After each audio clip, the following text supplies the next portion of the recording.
우리가 믿음의 장이라고도 하고 신앙인들의 믿음의 전당이라고도 하는, 명예의 전당이라고도 하는 히브리서 11장을 중심으로 한 믿음의 시리즈 설교도 오늘과 12월달 한 두 번째 주일 한 번만 더 하면 완전히 끝날 것 같습니다.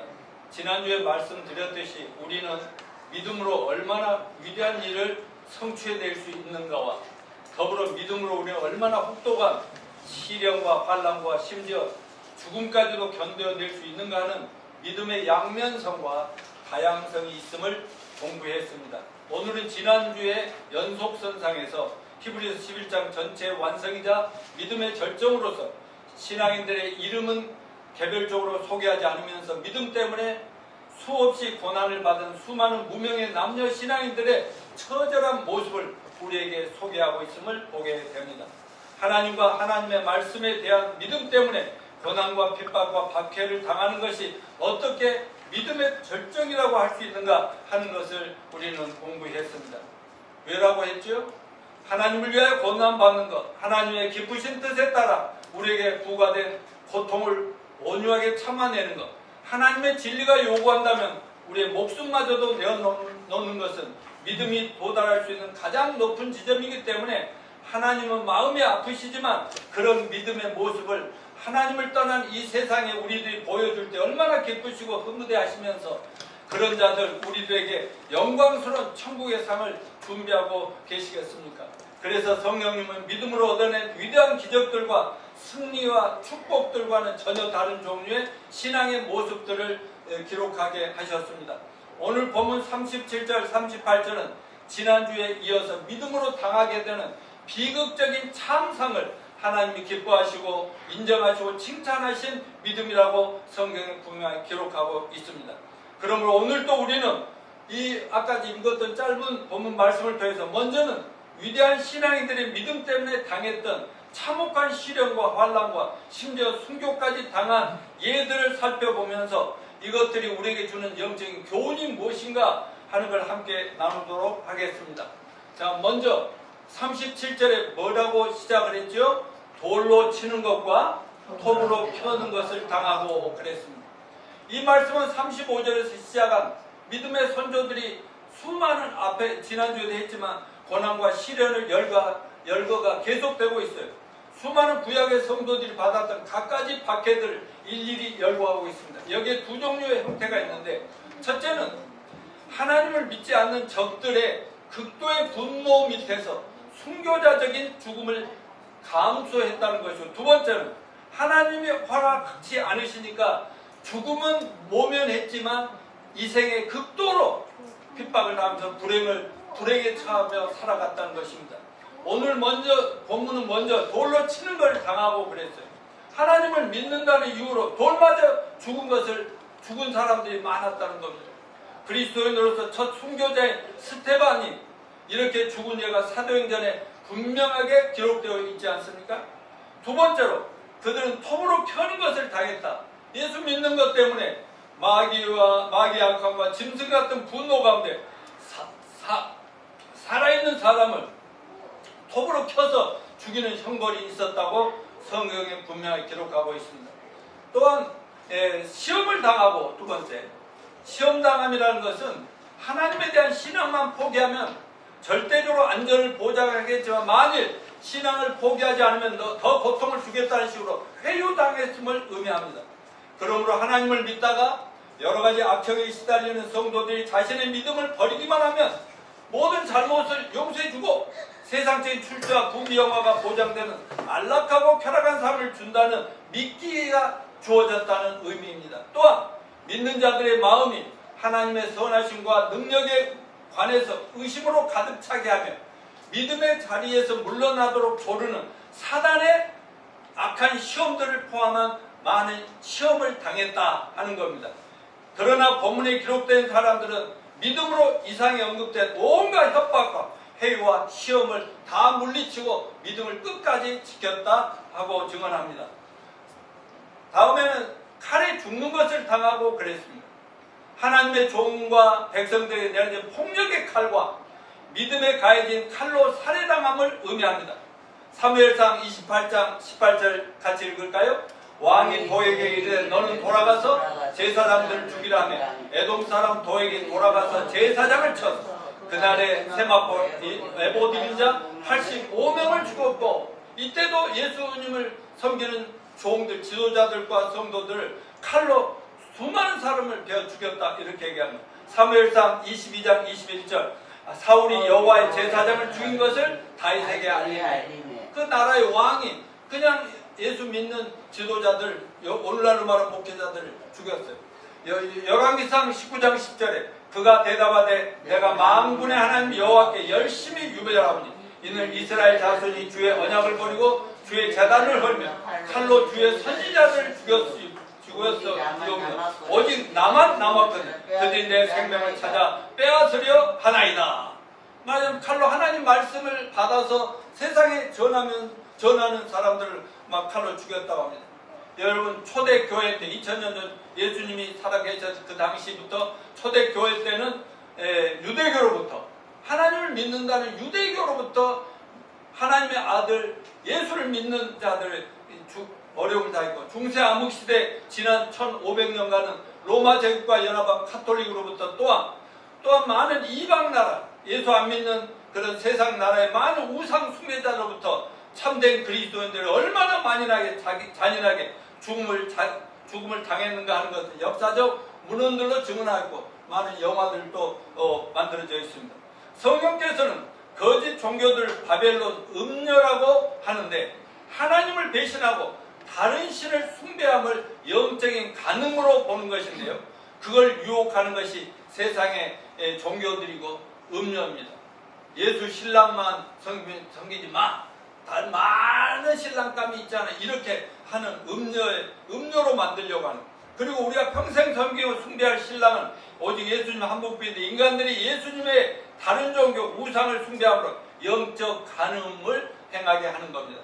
그런데 요한계시록 17장에 보면 마지막 7년 대역 환란 때는 사단 마귀의 지배 아래 얼마 전 하늘로 다 살아있는 우리들과 이미 예수 믿다 죽은 무덤에 있는 사람들이 어느 날 갑자기 예수님의 하늘로부터 이 땅에 재림한다는 나팔 소리가 나게 전부 다 쫙 부활해 하늘로 승천하는 걸 뭐라고 그랬죠? 휴거라고 했습니다. 휴거, 전 세계적으로 수많은 그리스도인들이 엄청나게 사라지고 나면 온 세상이 난리가 날 거 아니에요? 그때 온 세상을 내가 통치하고 하나로 통합하고 잘 살게 해주겠다고 적그리스도라고 악마 같은 세계 권력자가 나와 세계를 하나의 정부로 만들고, 그때 그 권력 옆에서 늘 부채질하면서 세상을 미혹하는 그게 세계 모든 거짓 종교들을 통합해서 거기에 지도자 역할을 하는 게 음녀라고 계시록 17장은 분명하게 얘기합니다. 그 적그리스도와 음녀가 합쳐서 세상을 완전히 타락으로 완전히 짓밟으면 멸망으로 가게끔 만들게 되는 것입니다. 자, 다음에 그들은 양과 염소의 가죽을 입고 유리하였다. 자, 초대교회 지난 2000년대 수많은 크리스찬들이 얼마나 힘들게 살았는가 그걸 낱낱이 얘기하는 건데, 또 많은 사람들 양과 염소의 가죽을 입고 유리하였다 그랬어요. 믿음 때문에 집에서 쫓겨나와 어느 한 곳에 정착하지 못하고 쫓겨나서 야생 동물들과 같이 산 바가 되었고, 사람이 짠 옷을 입을 수가 없으니까 동물의 가죽옷을 입고 여기저기서 근근히 살아가게 되었음을 의미합니다. 한마디로 예수 믿는다는 한 가지 이유로 짐승 취급을 받았다는 말씀입니다. 이것은 단순히 사회에서 버림받은 자가 유리방황으로 강제를 당한 것을 의미하는 것이 아니라 모두가 위대한 모세처럼 믿음으로 자기 스스로 어려움의 길을 선택했다 하는 것이 우리가 깨달아야 할 중요한 요점입니다.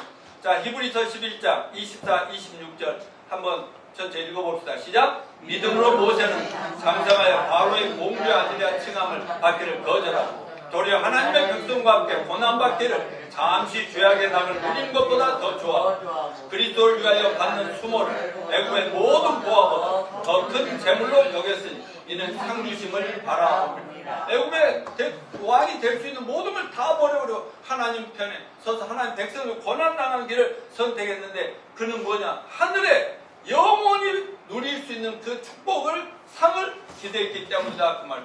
여기에서 언급된 이런 류의 고난은 한편으로는 종교적인 박해와 잔인함을 보여주기 위함이고, 다른 한편으로는 믿음을 보존하는 위대한 능력을 보여주기 위함입니다. 이러한 모습을 하나님은 위대한 믿음이다, 믿음의 참된 능력이라고 우리가 그렇게 믿기를 간절히 원하고 계십니다.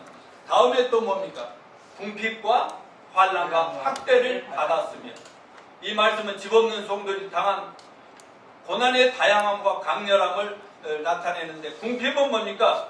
그들에게 집도 절도 없이 쫓기는 신세, 정상적인 생필품을 다 빼앗기고, 나아가 친구나 친척들, 가족들 도움도 모두 차단을 당하고, 그들 생계수단이나 그들 돌보는 모든 도움의 손길에서 벗어난 채 쫓겨난 것입니다. 환난은 뭡니까? 이건 마음의 상태입니다. 예수 믿는 성도는 감정도 없는 금욕주의자들이 아니라, 그들이 언젠가 잡혀가 고문을 당하면 죽임을 당할지도 모른다는 속에서 늘 불안하고 두렵고 슬픈 상태를 뼈저리게 느끼고 있는 사람들이었어요. 의심할 여지 없이 원수들이 이와 같은 상태를 최대한 이용하여 그들의 마음에 수많은 불신과 미혹과 이런 거 생각을 주입해서 그거 버리면 살 길인데 왜 아무것도 아닌 걸 믿느냐, 이렇게 했다는 거예요. 세 번째, 학대를 받았으며, 그들이 믿음 때문에 쫓겨다니며 유리 방황할 때 이방인들에게서 예수 안 믿는 세상에 어디를 가나 학대를 받아. 쟤들 예수쟁이들이 돼, 미친놈들이 돼, 이렇게 당했다는 거예요. 이방인들은 예수 믿는 자들에게 어떤 동정도 베풀지 아니하고 악하게 다루었던 것입니다. 성경 시대도 마찬가지지만, 제가 아주 어린이 시절에 7살, 8살 이런 시절에 전라남도 목포 태어난 사람이기 때문에 유달산 밑에 살았거든요. 근데 애들끼리 막 놀고 있으면 유달산에서 가끔 이렇게 어떤 지저분한 어른이 이렇게 내려와요. 그리고 또 올라가고 내려오고 올라가고 가끔 그래요. 그러면 우리들이 뭐라면 저 문둥병자가 내려온다 막 그래가지고요. 근데 그분이 더럽게 막 생겼는데 그분은 웃으면서 아무 상관도 안 하고 왔다 갔다 하는데, 실제로 문둥병자 아닌지 모르지만 돌도 던지고요. 막 그렇게 저는 안 던졌어요. 그랬다는 건데, 그런 것처럼 과거 성경 시대에도 그렇게 사람을 문둥병자 취급했어요. 예수 믿으면 문둥병자다. 괴롭히니까 그들이 사람들과 같이 살 수 없어 산속이나 동굴에서 혼자 살 수밖에 없었던 걸 상상하면 이해가 좀 될 것 같습니다. 즉 하나님과 하나님의 말씀을 믿고 말씀을 전파하는 사람들을 보면 사람들이 그렇게 더럽게 취급을 했다, 이런 얘기입니다. 또 믿음의 사람들은 박해가 일어날 때마다 자기 집이나 나라나 동네에서 정착된 삶을 누리지 못하였을 뿐 아니라 원수의 진노의 죽음의 위협을 피하게 황폐하고 늘 들짐승이 거처하는 광야나 산속 굴속 같은데 거기에 들어가 숨었다가 굶어 죽기도 하고, 평생 토굴 속에서 어디 빠져나올 길이 없어. 늘 지키니까, 나가면 죽으니까. 그래 짐승처럼 살다가 먹을 게 없어서 거기서 죽어서 그런 막 시체 덩어리가 거기에서 썩어지고 그런 세상이었습니다. 저희 부부도 여기 서울의 강남에서 25년 전에 개척하기 전에 목포에서 사역을 했잖아요. 갑자기 서울에 있는데 목포로 내려가 해서 17년간 목포 하다 오는데, 하도 이제 하나님 축복 하셔서 교회가 막 커지고 막 전국적인 그런 교회가 되고 하니까 갑자기 한 10년쯤 하다가 너무 수고했다고 우리 부부에게 좀 한 1년이 더 이렇게 안식년 다녀오라고 그랬어요. 저희 6개월만 다녀오겠다 하고, 그래서 미국과 전 유럽 전체를 돌아갈 때, 유럽 여행할 때 충격적인 유명한 유적지를 하나 발견했는데, 거기가 카타콤이라고 하는 것이, 유럽장 특히 로마 근교에 발견된 초기 중세 암흑 시대에 박해받은 그리스도인들의 묘지를 카타콤이라고 합니다. 근데 그들이 박해를 피해 도망가 굴속으로 들어가면 깊은 굴속에, 여기 이런 굴속에 이런 데로도 들어가고, 왜 또 뒤로 막 쫓아오니까, 그러다 보면 그 동굴이 얼마나 큰지 들어가서 나올 길을 잃어버리고 그런 사람들. 그래서 거기서 결국은 먹을 게 없어서 거기서 피난 가다가 나오지 못하고 죽어서 거기 시체가 되고, 그런 신체 덩어리 그 뼈다고 뭐 이렇게 머리 뼈골 이런 것들이 해골 같은 것들이 막 이렇게 여기저기 거기 보관해 놓고 그래서 그걸 이제 많은 그리스도인들이 거기 관광을 하거든요.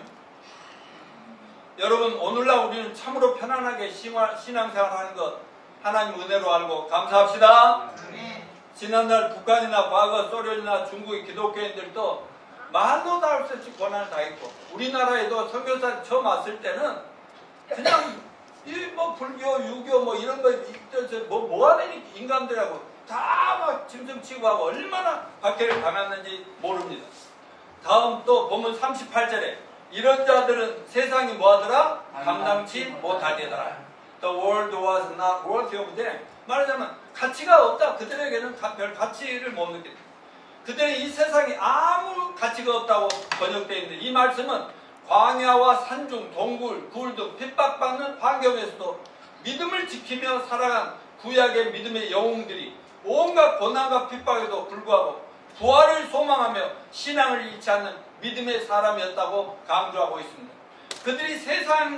그들은 세상을 이해하거나 통제할 수 없는 믿음을 가지고 살았기 때문에 세상이 감당할 수 없다고 말합니다. 이 세상 사람들과 믿음의 사람들은 기름과 물처럼 도저히 섞일 수가 없다고 말합니다. 그런 상태입니다. 믿음 없는 세상 사람들 입장에서 보면 믿는 자들이 도저히 이해할 수가 없고 함께할 수 없는 족속들로 여겨졌지만 히브리서 기자는 하나님을 믿는 하나님의 백성들이 이 세상 사람들에게 너무나 버겁고 부담스러운 존재가 되었다고 말씀하고 있습니다. 왜냐하면 세상 사람들이 자신의 생명처럼 생각하는 이 세상과 세상에 있는 금은 보화, 부귀, 영화들에 대하여 하나님을 믿는 사람들에게는 아무런 가치가 없어 보였던 것입니다. 그러니 자기들이 좋아하는 걸 크리스찬들은 뭐 별로로 생각하니까 미워서 죽여버리고 싶던지 도저히 같이 살고 싶은 마음이 없는 거예요. 같은 인간인데 어떻게 저럴 수가 있는가? 너무나 초연하니까. 여러분도 예수 믿고 나서 요즘은 세상적인 것들에 대해서 초연하게 살고 계시죠? 왜 하면 아무도 안 하는? 여전히 세상적인가?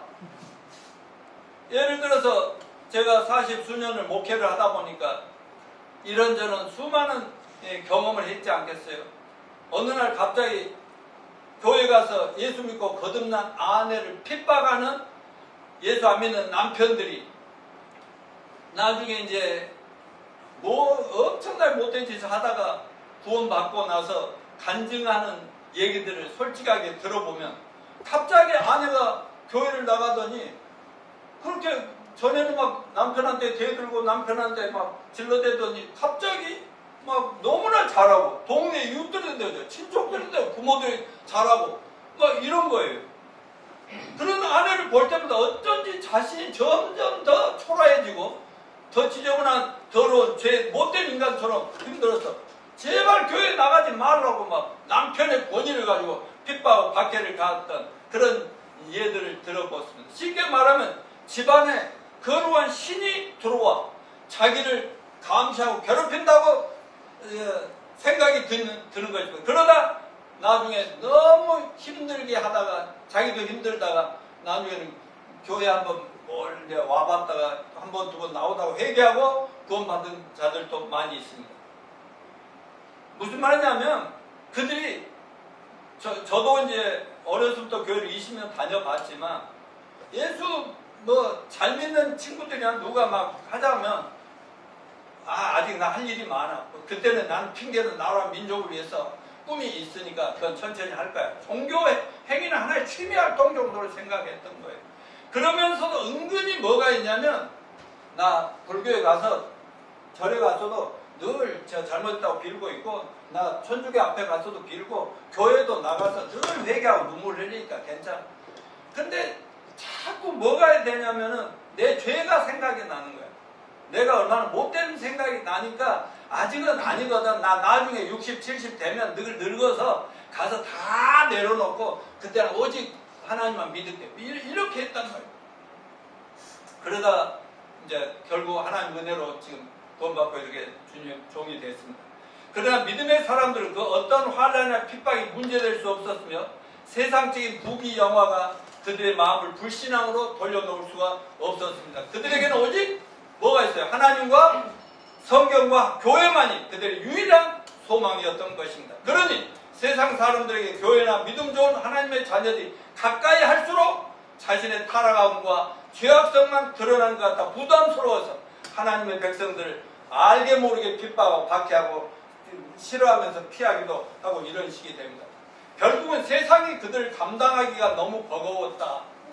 겉으로는 우리를 우습게 여기며 짓이기는 것 같아도 실상 속으로 떨고 있는 것이 믿음 없는 이방 사람들이라는 사실을 여러분 솔직하게 기억하시길 바랍니다. 믿지 않는 세상 사람들이 본능적으로 누구나 신을 두려워해요. 왜냐하면 우리 조상들이 아담과 하와가 원래 하나님을 섬겼고 하나님 믿도록 만들어졌어요.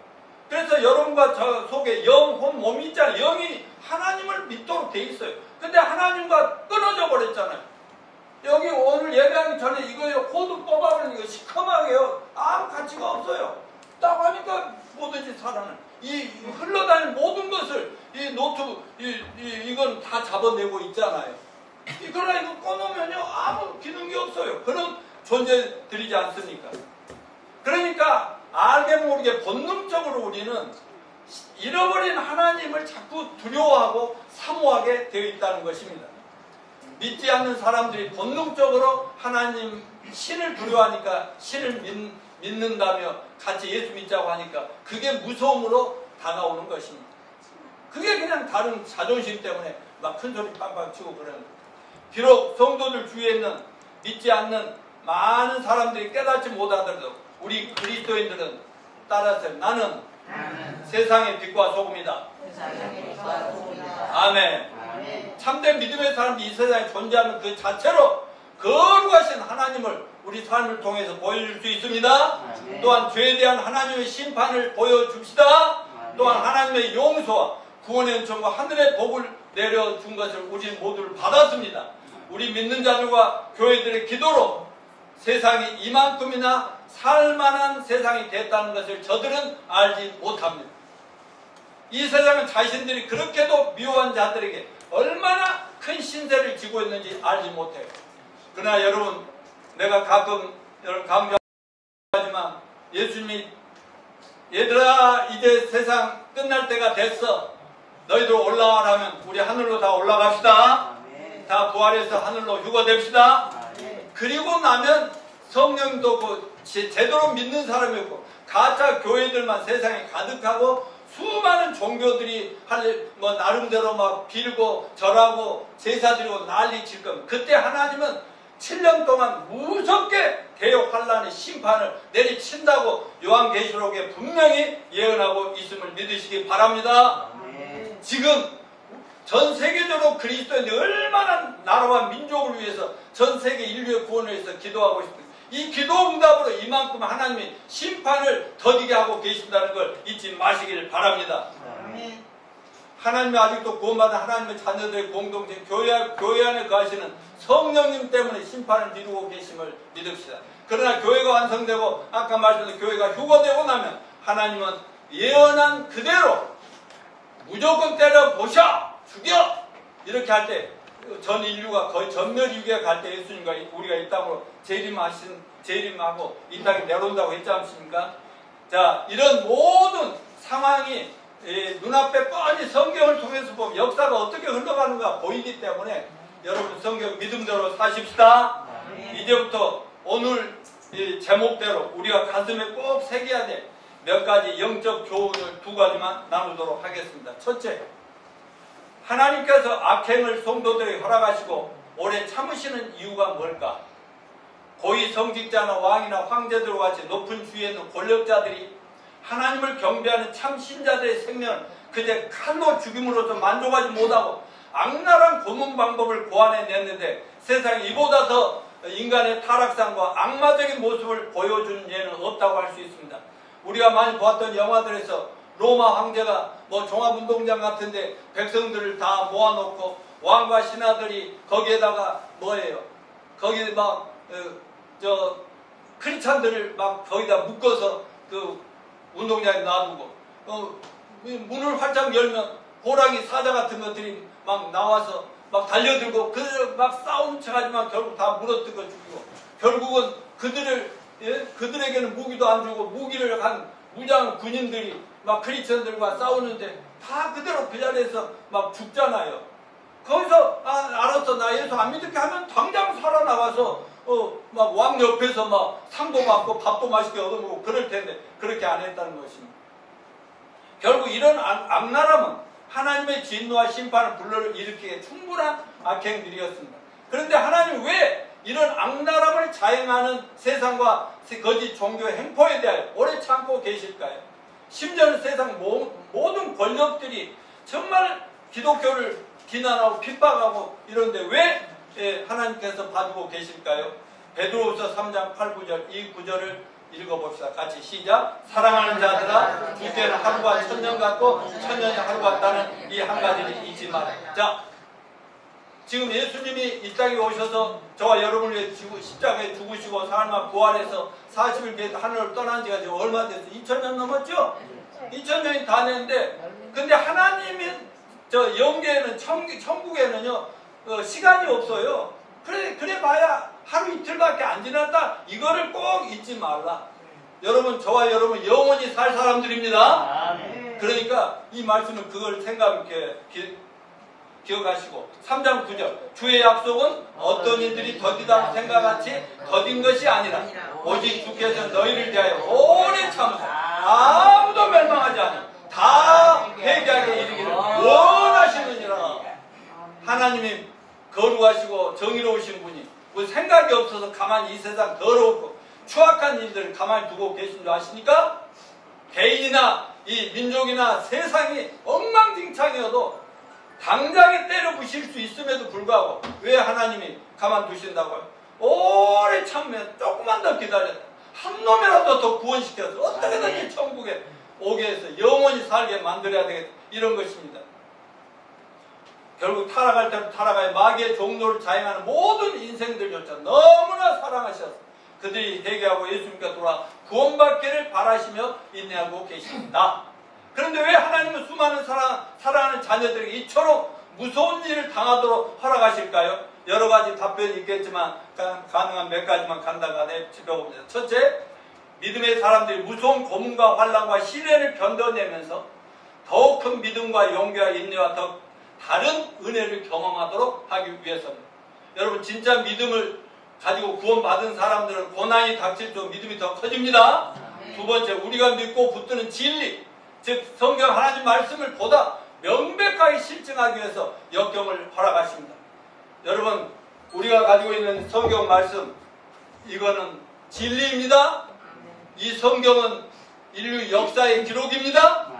과거, 현재, 앞으로 이루어질 모든 역사를 기록했는데 반드시 성경대로 이루어지기 때문에 진리라고 하는 것입니다. 믿으십니까? 이 성경이 얼마나 참된가를 믿는 사람들은 다 미치고 헌신하게 되어 있다 이 말입니다.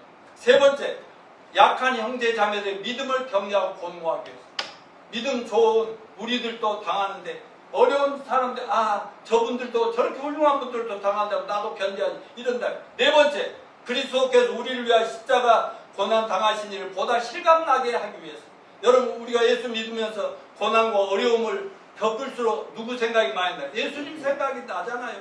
예수님 무슨 죄가 있어서 아무 죄도 없으신데 수많은 고난과 역경을 당하시다 나중에 십자가에서 얼마나 비참하게 돌아가셨습니다. 근데 그것을 우리 같은 죄인들 타락한 세상 인류를 구원하기 위해서 자신을 희생했냐 이런 걸 더 아픔을 생각하게 되니까요. 다섯째, 하나님의 마지막 심판 지옥의 형벌을 보다 잘 깨닫게 하려고 이 정도로 힘든 것이 하나님의 징계고 진짜 마지막 심판이라면 마지막 심판은 얼마나 무서울까. 말하자면 우리가 어떤 막 천둥 번개가 치고 막 어느 지역이 막 파괴되고 요즘도 전 세계적으로 지진 기후로 난리잖아요. 그럴 때마다 한편에서는 기도를 하면서 하나님의 심판이 내 징조구나. 말하자면 회개하라. 빨리 이보다 더 엄청난 세계적인 환란이 오니까 하라는 그런 뜻이구나 하면서 그때 진짜 심판은 얼마나 무서울까? 이걸 생각하게 하는 겁니다. 여섯째는 우리가 살고 있는 이 세상 결코 하나님 편이 아니라 마귀가 지배하며 마귀에 속해하여 조종당하고 있음을 깨닫게 하기 위해서라는 걸 알아야 됩니다. 자, 두 번째는 참된 믿음과 가짜 믿음을 구별하는 불같은 시련입니다. 시련은 그냥 주시는 게 아니에요. 이 세상에 참된 믿음과 거짓된 믿음이 있습니다. 참 믿음과 가짜 믿음의 명백한 차이가 뭡니까? 믿음으로 인한 시련과 고난을 당해보면 그냥 분별됩니다. 만약 하나님께서 어린 양 예수를 참으로 믿고 따르는 자들의 심한 핍박의 길을 다시 한번 열어놓으신다면 거기서 무엇과 뭐가 구별된다. 알곡과 가라지가 차이가 분명히 드러납니다. 알곡과 가라지는 무슨 얘기야? 예수님이 제자들의 질문하니까 비유로 말씀하신 거예요. 마태복음 13장 24절 30절 같이 읽읍시다. 시작. 예수께서 그들 앞에 또 비유를 들어 이르시되 천국은 좋은 씨를 재판에 뿌린 사람과 같으니 사람들이 잘 때 그 원수가 와서 곡식 가운데 가라지를 덧뿌리고 갔더니 싹이 나고 결심할 때 가라지도 보이거든. 집주인의 종들이 와서 말하되 주여 밭에 좋은 씨를 뿌리지 아니하였나이까. 그런데 가라지가 어디서 생겼나이까. 주인이 이르되 원수가 이렇게 하였구나. 종들에게 말하되 그러면 우리가 가서 이것들 뽑기를 원하시나이까. 주인이 이르되 가만두라. 가라지 뽑다가 곡식까지 뽑을까 염려하며 둘 다 추수 때까지 함께 자라겠구나. 추수 때 내가 추수꾼들의 말에 가라지는 먼저 거두 불사를 단으로 붓고 곡식은 모아서 내 곡간에 넣으라 하리라. 아멘. 무슨 말인지 이해되죠? 하나님은 우리 알곡 같은 우리들 이 땅에 뒀는데 가라지 예수도 안 믿고 하나님도 모르는 죄인들이 얼마나 괴롭히면 우리를 막 죽이려고 난리는데 그러면 저것들 좀 심판해버릴까요? 어쩔까요? 했더니 그럼 우리라도 막 싸워서 아니 저도 옛날 태권도 사극까지는 했거든.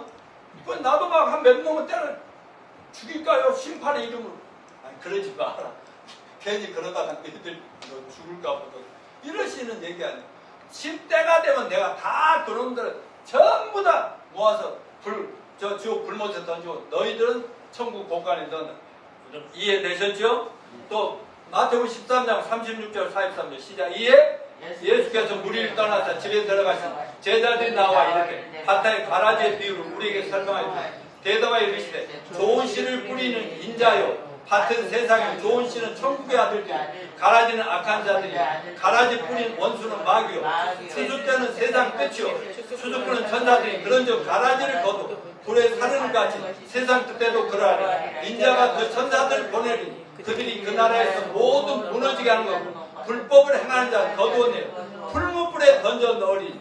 거기서 울며 이를 가르게 되리라. 그때 의인들은 자기 아버지 나라에서 해와 같이 빛나리라. 귀 있는 자는 들으리라. 아멘. 저와 여러분은 아버지 집에서 해와 같이 빛나는 영원한 인생을 삽시다. 아멘. 정말 잘난 체하고 예수 믿는 거 우습게 여기고 이런 사람들 지금 우리가 가만히 두고 그냥 기도하고 사랑으로 품어주고 전도하려고 애를 써도 안 돌아온 사람 결국은 하나님이 영원토록 이를 갈면 내가 어쩌다가 이렇게 예수를 못 믿었는가. 성경에 보면 오죽했으면 죽은 다음에서 그때서 아이고 나도 제발 한 번만 우리 집에 돌아가게 해달라고 살려달라고 하나님께 빌잖아요. 내가 가서 내가 죽어보니까 진짜 천국과 지옥이 있더라. 제발 너희들 나처럼 지옥 오지 말고 천국에 가라고 말 좀 하겠다. 야 그럴 필요 없어. 천국에서 그랬잖아 예수님. 이미 성경 말씀이 다 기록되어 있으니 이 성경들을 못 믿은 인간들은 끝까지 못 믿으면 그들은 다 죽을 수밖에 없어. 이렇게 얘기하신 거 기억하시죠? 네. 사랑하는 형제자매 여러분, 우리가 어떤 믿음을 가졌는지 증명하는 것은 바로 불같은 시련과 시험입니다. 다시 말하면 구원받은 참된 그리스도인들은 고난과 시련을 통해서 우리 안에 남아있는 육신적이고 세상적인 죄와 그런 근성들을 하나하나 깨뜨려가면서 좀 더 예수 그리스도를 닮은 올바른 성도들, 참된 예수님의 제자들로 성숙하고 성장해 나가십시다. 그리고 우리가 예수님 때문에 다른 일 때문에 고난당한 것이 아니라 예수님 믿음 때문에 우리가 좋아진 것 때문에 더 올바르게 살려고 하는 것 때문에 고난을 당한다면 이건 복인 줄 알고 하나님께 감사하면서 끝까지 잘 견뎌나갑시다. 그러면 거짓 신앙의 생산자, 거짓 종교의 창시자 사탄 마귀의 정체가 뭐냐? 자, 마귀가 어떤 존재인가?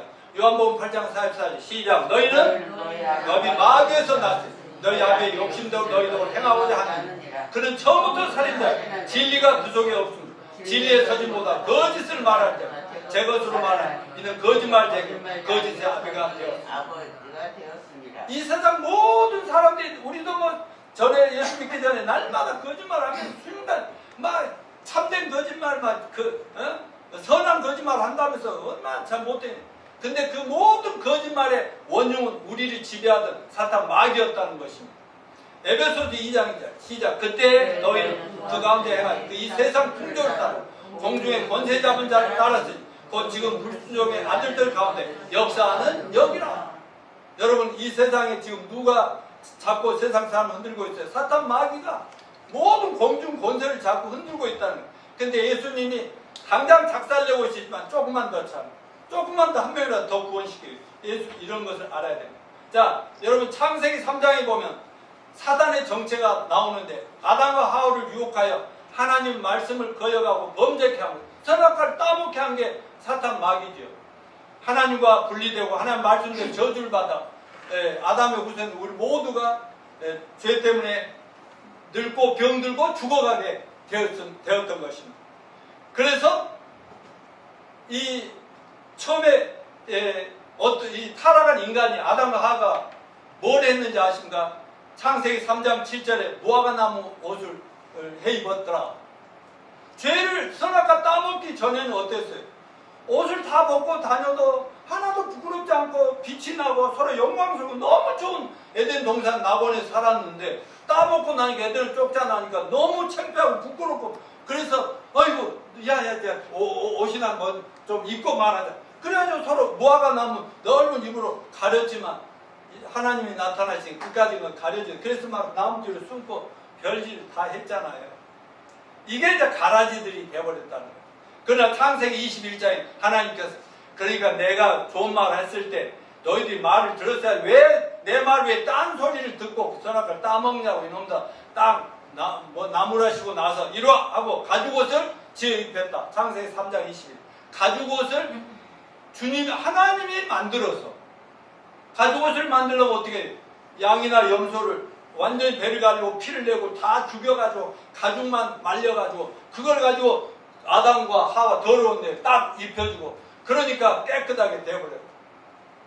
이게 바로 예수님의 십자가에서 죽으심을 미리 예표해 주신 것이다 이겁니다. 그래서 아까 무화과 나무 옷은 타락한 인간들이 후다닥닥 자기가 만든 그 옷이에요. 그렇지만 그건 종교예요. 종교는 사람의 죄를 절대로 가려줄 수가 없습니다. 그러나 하나님이 가죽옷을 지어 입히시면 우리 죄가 다 가려지고 떳떳하게 당당하게 하나님하고 서로 마주보고 대화할 수 있습니다. 우리들이 그런 예수님을 믿음으로 알고 된 걸 감사합시다. 사도 바울은 이 세상에 참된 신앙과 거짓 신앙이 있을 분명히 얘기했어요. 고린도후서 11장 4절에 잘 전체 읽어봅시다. 시작. 만일 누가 와서 우리가 전파하지 아니한 자 우리는 사도 바울이나 우리 예수 믿는 우리가 전파하지 아니한 시작 다른 예수를 전파하거나 혹은 너희가 받지 않은 다른 영을 받게 하거나 혹은 너희가 받지 않은 다른 복음을 받게 하거나 너희가 잘 독락하는도다. 내가 어렸을 때부터 교회 다니면서도 구원을 받기 전에는요 진짜 가죽옷을 받아 입기 전에는요 내가 종교적인 내가 마음이 얼마나 크다고 자부했냐면 기독교만 갖고 되겠어? 뭐 통일교고요, 뭐 남녀오래교요, 여호와 증인 다 품고요. 나는 그들 모두를 품어야 될 지도자가 돼야 된다. 그렇게 생각했던 거야. 그러니까 말하자면 다른 복음, 다른 예수 아무것도 아닌 그것들을 막 품고요. 용납을 했다는 거예요. 이거 못된 놈이에요. 여러분 이 두 가지 신앙, 인간 스스로가 이룩하고 자기 의지를 행사하는 믿음과 하나님이 선물로 믿도록 만들어요. 생각지도 않은 날 1979년 4월 11일 날 강서구 화곡동으로 돈을 더 많이 벌려고 이사 갔더니 거기에서 기다리셔서 어떤 목사님 만나서 2시간 만에 딱 예수 만나보니까 그냥 믿음이 저절로 와버립니다. 그 전엔 내가 믿어야지 회개하지 눈물로 맨날 해도 그놈이 그놈이고 그놈이 그놈이었는데 예수 딱 믿어져 버리는 이게 하나님의 선물입니다.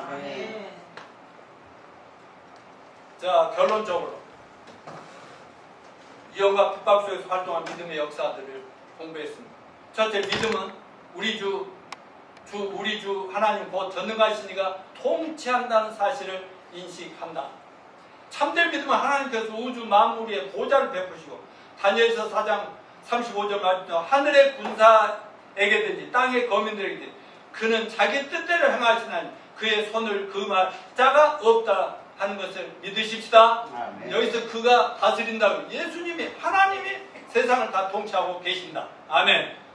사랑하는 형제자매 여러분, 영적인 믿음은 모든 일이 결코 우연히 발생하지 않으며 주님의 섭리 가운데서 이루어진다는 것을 믿읍시다. 두 번째, 이 믿음은 우리 인생의 모든 일들이 주의 명령 없이는 되는 일이 없고 우리의 원수들, 우리 주 하나님의 직접적인 허락이 없이는 우리에게 어떤 해도 끼칠 수가 없다는 것입니다. 하나님 원대한 계획과 뜻이 있어서 사탄에게 하도 사탄이 욥이라고 하는 사람이 하나님을 너무 잘 믿어서 구약에 나오는 욥이 얼마나 부자였습니까? 그리고 좋은 일도 많이 하고 건강하고 너무 멋졌는데 사탄 마귀가 에이구 하나님 좀 시련 좀 줘보세요. 어렵게 해보세요. 가난하게 해보세요. 그러면 하나님 어디 믿을 줄 아세요? 그래? 그러면 네 마음대로 한번 주물러봐. 그 대신 생명에는 손대면 안 돼.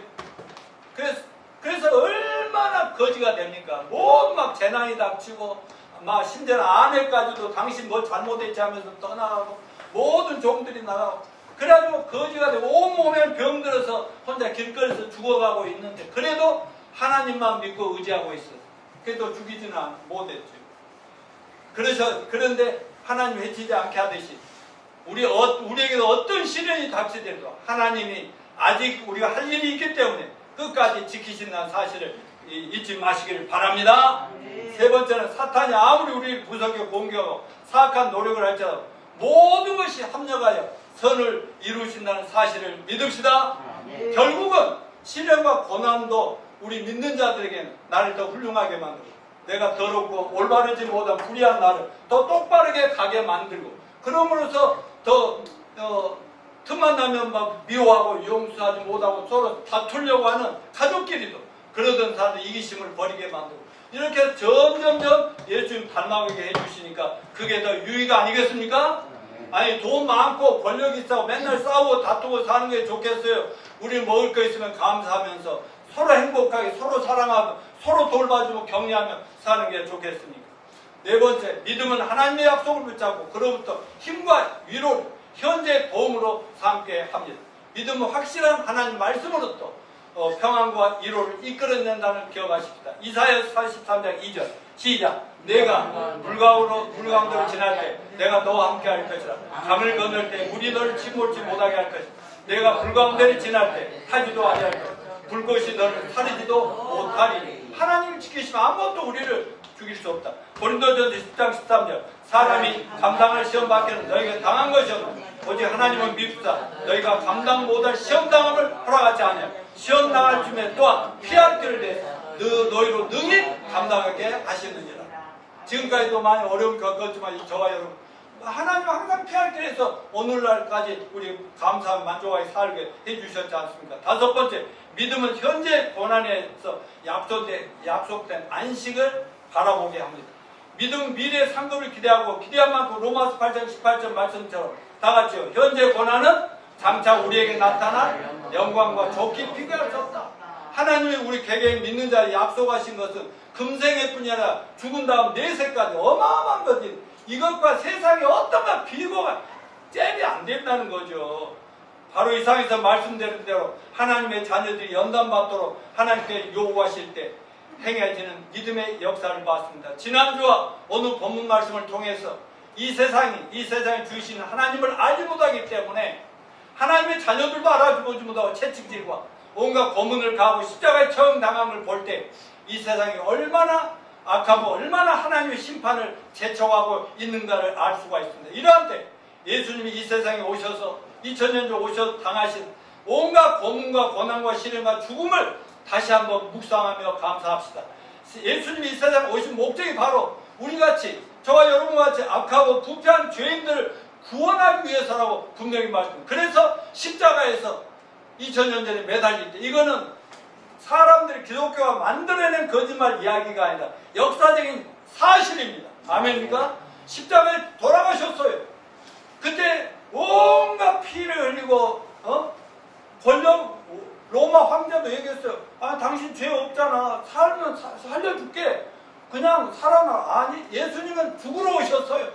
저와 여러분의 모든 죄짐을, 과거, 현재, 미래 모든 죄짐을 다 뒤집어 쓰고 나 하나 죽을 테니까 노양모와 여러분 우리 모두를 살려줘라.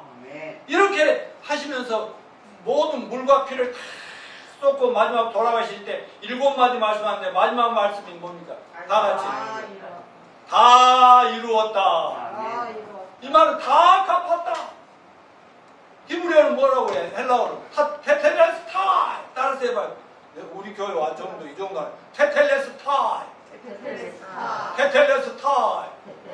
이 말은 다 이루었다. 다 갚았다. 노양모, 너 과거 현재 믿음 언제부터부터 죽을 때까지 죄까지 내가 다 나 하나 죽어서 갚았으니까 너는 나만 믿고 살면 이 예수 안 믿을 때보다 네가 그렇게 고생 안 해도 더 잘 될 수 있어. 저는 증인이라는 사실을 여러분에게 말씀드립니다. 아울러 이 땅에서 우리가 믿음을 끝까지 지킨 그리스도인들의 믿음의 보상, 잠시 잠깐 살다가 잘 이 땅에서 이루어지는 것이 아니면 영원한 하늘나라에서 영원토록 받아 누리게 된다는 것도 기억합시다. 그러나 이 땅에 사는 동안 지금 우리가 이만큼 누리고 사는 것은 바로 하나님의 특별하신 은혜인 걸 기억하고 더욱 감사하며 삽시다.